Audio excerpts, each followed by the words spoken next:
Hi ನಮಸ್ಕಾರ ಎಲ್ಲರಿಗೂ welcome to my channel Shweta creative vlogs Shweta Patil creative vlogs ನನ್ನ ಚಾನಲ್ ನೇಮು. ಎಲ್ಲರೂ ಹೇಗಿದ್ದೀರಾ? ಎಲ್ಲರೂ ಚೆನ್ನಾಗಿದ್ದೀರಾ ಅಂದ್ಕೊತೀನಿ. ನಾವು ಎಲ್ಲರೂ ಚೆನ್ನಾಗಿದ್ದೀವಿ. ಇವಾಗ ಬೆಂಗಳೂರಲ್ಲಿ ಕೋವಿಡ್ ಬೇರೆ ಆಗ್ತಿದ್ದಾರೆ, ಎಲ್ಲರೂ ಹುಷಾರಾಗಿದೆ. ಮಕ್ಕಳೆಲ್ಲ ಸ್ಕೂಲು ಸಹ ಸ್ಟಾರ್ಟ್ ಆಗಿದೆ ಅನಿಸುತ್ತೆ. ಅದಕ್ಕೆ be safe in your home, all of you take care of yourself ಅಂತ ಹೇಳ್ತಾ ನಾನು ವೀಡಿಯೋನ ಸ್ಟಾರ್ಟ್ ಮಾಡ್ತಾಯಿದ್ದೀನಿ.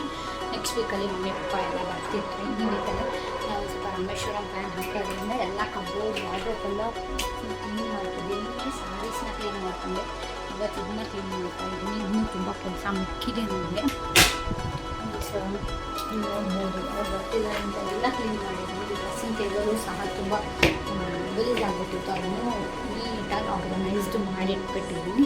ಇವಾಗ ಏನಿಲ್ಲ, ಬಟ್ಟೆನೆಲ್ಲಾನು ಫೋಲ್ಡ್ ಮಾಡಿ ಅವನು ಯಾವ್ಯಾವ ಬೇಕು ಯಾವ್ಯಾವಿಲ್ಲ ಅಂತೇಳಿ ಬ್ಯಾಗಲ್ಲಿ ಬ್ಯಾಗ್ ಪ್ಯಾಕಿಂಗ್ ಮಾಡ್ಕೊಂಡಷ್ಟೇ ಇರೋದು. ನಾವು ಹೋಗೋದು 4-5 ಡೇಸ್ ಇದೆಯಲ್ವಾ, ಹಂಗಾಗಿ 4-5 ಡೇಸಿಗೆ ಹರ್ಷಂದು ಏನು ಬಟ್ಟೆ ಬೇಕು, ನಮ್ದು ಏನು ಬಟ್ಟೆ ಬೇಕು ಅವನ್ನೆಲ್ಲವೂ ಪ್ಯಾಕಿಂಗ್ ಮಾಡ್ಕೋಬೇಕು ಅಲ್ವಾ. ಹಂಗೆ ಪ್ಯಾಕಿಂಗ್ ಮಾಡಿ ಬೆಡ್ ಮೇಲೆ ತುಂಬ ಬಟ್ಟೆಸ್ನ ಹರಡ್ಬಿಟ್ಟಿದ್ದೀನಿ. ಇವನ್ನೆಲ್ಲ ಫೋಲ್ಡ್ ಮಾಡಬೇಕು. ಈ ಕಡೆ ಇರೋ ಬಟ್ಟೆಸ್ ಎಲ್ಲವೂ ಫೋಲ್ಡ್ ಮಾಡಬೇಕು. ನಾನು ಈ ಕಡೆ ಇರೋ ಬಟ್ಟೆಸ್ ಎಲ್ಲ ತೊಗೊಂಡು ಹೋಗೋದಿದೆ, ಹಂಗಾಗಿ ಎಲ್ಲ ನೀಟಾಗಿ ಇಡ್ತಾ ಇದ್ದೀನಿ. ನಾನು ಬನ್ನಿ ನೀವು ನನ್ನ ಜೊತೆ ಒಂದು ಸ್ವಲ್ಪ ಹೆಲ್ಪ್ ಮಾಡಿ. ಯಾವ್ಯಾವ ಪ್ಲೇಸ್ನ ಹೋಗಬೇಕು ಅನ್ನೋದು ನೀವು ನಮಗೆ ಒಂದು ಸ್ವಲ್ಪ ನಾನು ಪ್ಯಾಕಿಂಗ್ ಮಾಡ್ಕೋತಾನೆ ಎಲ್ಲ ನಮ್ಮ ಡೀಟೇಲ್ಸ್ನ ನಾನು ನಿಮಗೆ ಹೇಳ್ತೀನಿ. ಹೆಂಗಂದರೆ ನಾವು ಎಷ್ಟು ದಿವಸ ಹೋಗ್ತಿದ್ದೀವಿ, ಯಾರ್ಯಾರು ಹೋಗ್ತಿದ್ದೀವಿ, ಹೆಂಗೆ ಹೋಗ್ತಿದ್ದೀವಿ ಅಂತ ಹೇಳಿ. ನಾವು ಹೋಗ್ತಿರೋದು 4 ಡೇಸಿಗೆ. ಎಲ್ಲೆಲ್ಲಿ ಅಂದರೆ ಬ್ಯಾಂಗ್ಳೂರು ಟು ಮಧುರೈ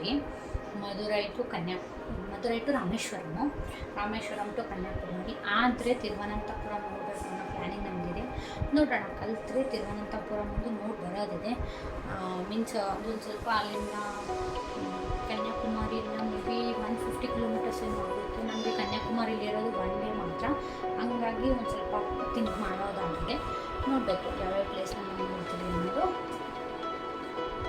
ಮತ್ತು ನಾವಿಲ್ಲಿ ಹೋಗ್ತಿರೋದು ಟೋಟಲಿ 10 ಮೆಂಬರ್ಸು, 11 ಮೆಂಬರ್ಸ್. 2 ನಮ್ಮ ಅತ್ತೆ ಮಾವ, ಮತ್ತು ನಮ್ಮ ಮಮ್ಮಿ ಪಪ್ಪ, ನಮ್ಮದು ಅಂಕಲ್ ಆಂಟೀಸು, ಮತ್ತು ನಮ್ಮ ಮಾಮ, ಮತ್ತು ಇವರು ನಮ್ಮ ಯಜಮಾನ ಅಣ್ಣ ಒಬ್ಬರು ಬರ್ತಿದ್ದಾರೆ. ಅವ್ರಿಗೂ ಇಷ್ಟು ಜನ ಹೋಗ್ಬೇಕಂತ ಪ್ಲ್ಯಾನಲ್ಲಿ ಇದ್ದೀವಿ. 11 ಮೆಂಬರ್ಸ್ ಮತ್ತು ನಮ್ಮ ಹರ್ಷ ಒಬ್ಬರು ಮಾಡ್ತೀವಿ. Total 11 members. ಹರ್ಷ ಹಿಡ್ಕೊಂಡೇ ಆಗ್ತೀವಿ.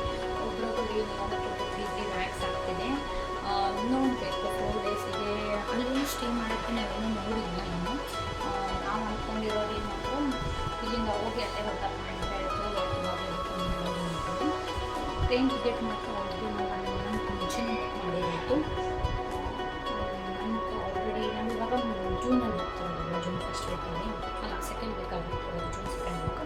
ಹಂಗಾಗಿ ನಾವು ಟಿಕೆಟ್ ಯಾವಾಗ ಬುಕ್ ಮಾಡಿದ್ವಿ ಅಂದರೆ ಐ ಥಿಂಕ್ ಮೇ 1st ವೀಕಲ್ಲಿ ಟಿಕೆಟ್ ಬುಕ್ ಮಾಡಿದ್ವಿ. ಆಲ್ಮೋಸ್ಟ್ ಏಪ್ರಿಲ್ ಲಾಸ್ಟ್ ವೀಕಲ್ಲೂ ಟಿಕೆಟ್ ಬುಕ್ ಮಾಡಿದ್ವಿ ನಾವು. ಹಾಗಾಗಿ ಟಿಕೆಟ್ ಆಲ್ಮೋಸ್ಟ್ ನಮಗೆ ಸಿಕ್ಕಿದೆ. ಸ್ಲೀಪರಿಂದ ಹೋಗ್ತಿರೋದು. ಜರ್ನಿ ಹೇಳಬೇಕು ಅಂದರೆ ಸಂಡೇ ನಾವು ನೈಟು ಹೊರಡ್ತಿದ್ದೀವಿ ಇಲ್ಲಿಗೆ. ಎಲ್ಲಿಂದ ಅಂದರೆ night 9 o'clock train. Means Bangalore to Madurai ಹೋಗ್ತಿರೋದು. ಅಲ್ಲಿ ಮಾರ್ನಿಂಗು ಮಧುರೈ ರೀಚ್ ಆಗ್ತೀವಿ. ಮಧುರೈಯಲ್ಲಿ ನಮ್ಗೆ ಜಾಸ್ತಿ ಪ್ಲೇಸಸ್ಸನ್ನು ಎಕ್ಸ್ಪ್ಲೋರ್ ಮಾಡಿದ್ರು. ನಮಗೆ ನೋಡೋದೇನೆಂದರೆ ಮೀನಾಕ್ಷಿ ಅಮ್ಮ ಟೆಂಪಲು ತುಂಬ ಫೇಮಸ್ ಟೆಂಪಲು, ತುಂಬ ಚೆನ್ನಾಗಿದೆ. ಹಿಸ್ಟೋರಿಕಲು ಸಖತ್ತಾಗಿದೆ, ಅದನ್ನು ನೀವು ಚೆಕ್ ಮಾಡ್ಬೋದು. ಇಲ್ಲಾಂದರೆ ನಾನು ನೆಕ್ಸ್ಟ್ ವೀಡಿಯೋದಲ್ಲಿ ನೋಡಿ ನಾನೆಲ್ಲ ಟೆಂಪಲ್ ಬಗ್ಗೆನೂ ಲಾಗ್ಸಲ್ಲಿ ಹಾಕಿರ್ತೀನಿ ನಾನು ನಿಮಗೆ. ಅವತ್ತು ಮಧುರೈಲಿ ಮೀನಾಕ್ಷಿ ಟೆಂಪಲನ್ನು ನೋಡಿಕೊಂಡು ಅಲ್ಲಿಂದ ಆಫ್ಟರ್ನೂನಿಗೆ ಲೋಕಲ್ ಟ್ರೈನ್ ಇದೆ ಟು ರಾಮೇಶ್ವರಂ. ಸೊ ಅಲ್ಲಿಂದ ಲೋಕಲ್ ಟ್ರೈನಿಗೆ ಕೂತ್ಕೊಂಡು ರಾಮೇಶ್ವರಂ ಹೋಗ್ತೀವಿ. ಆಲ್ಮೋಸ್ಟ್ ನಾವು ಈವ್ನಿಂಗ್ 5 to 6 ರೀಚ್ ಆಗೋ ಟೈಮು. ನಾನು ಎಸ್ಟಿಮೇಟ್ ಹೇಳ್ತಾ ಇದ್ದೀನಿ, ಅಲ್ಲಿ ಹೋದ್ಮೇಲೆ ಏನೇನು ಪ್ಲ್ಯಾನ್ಸ್ ಚೇಂಜ್ ಆಗುತ್ತೆ ಅಂತ ಗೊತ್ತಿಲ್ಲ ನನಗೆ.